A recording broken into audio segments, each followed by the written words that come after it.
दसवीं तिथि को जो तुलसी की डंडी को घी में भिगोकर अपनी कामना कर भगवान के सामने दिए में रखकर जला देता है, दिए की तरह उससे आरती उतार देता है, कहते हैं उसका जन्म दूसरी बार पृथ्वी पर नहीं होता, वो भगवान के गोलोक धाम में जिंदगी भर के लिए विराजमान हो जाता है।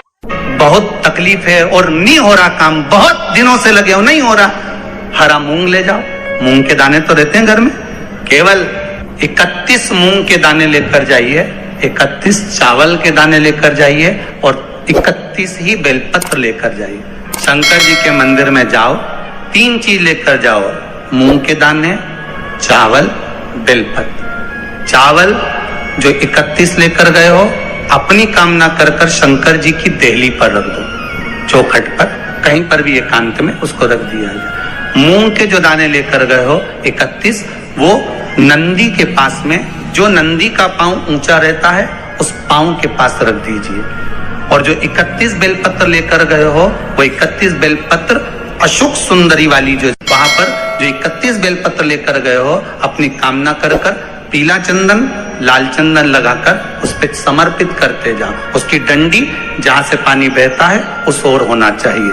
आप निवेदन कर देखो, अपने आप आपका काम हो गया होगा।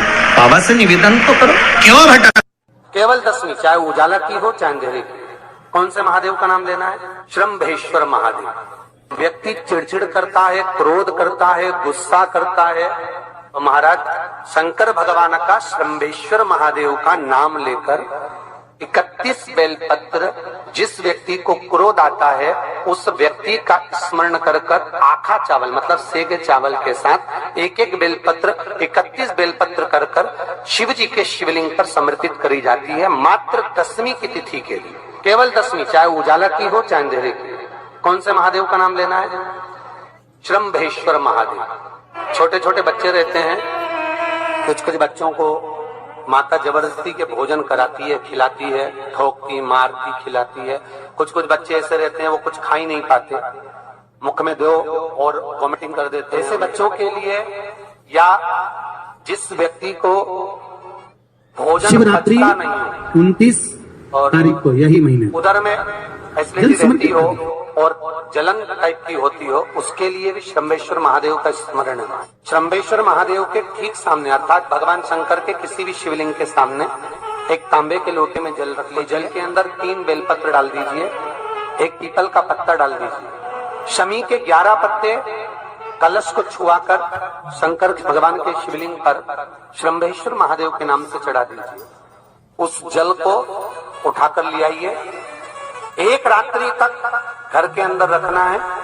उस जल को श्रम्भेश्वर महादेव का नाम लेकर, जिस व्यक्ति को एसिडिटी होती हो या उधर खराब रहता हो या भोजन नहीं पचता हो या पेट से जुड़ी हुई प्रॉब्लम हो या बच्चों को भोजन कराते हैं और वो वोमिटिंग कर देते हो, ऐसे बच्चे को या भोजन नहीं भा रहा हो, ऐसे व्यक्ति को उस जल को सवेरे दोपहर शाम 3 बार श्रम्भेश्वर महादेव का नाम लेकर आचमन कराना प्रारंभ कर दो, पिलाना चालू कर दीजिए।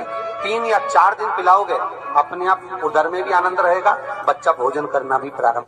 दसवीं तिथि को 14 करोड़ सोने की मुद्रा का फल एक शमी के पत्ते में होता है। दसवीं तिथि को शमी के पत्ते को चाहे 21 हो, 11 हो, 51 हो, उसको शहद में डुबोकर शंकर भगवान के शिवलिंग पर उसको श्रृंगार करो। केवल चढ़ाना नहीं है, जब शहद में डूब जाएगा तो वो चिपक जाएगा। शिव का श्रृंगार करो। क्या होगा इससे?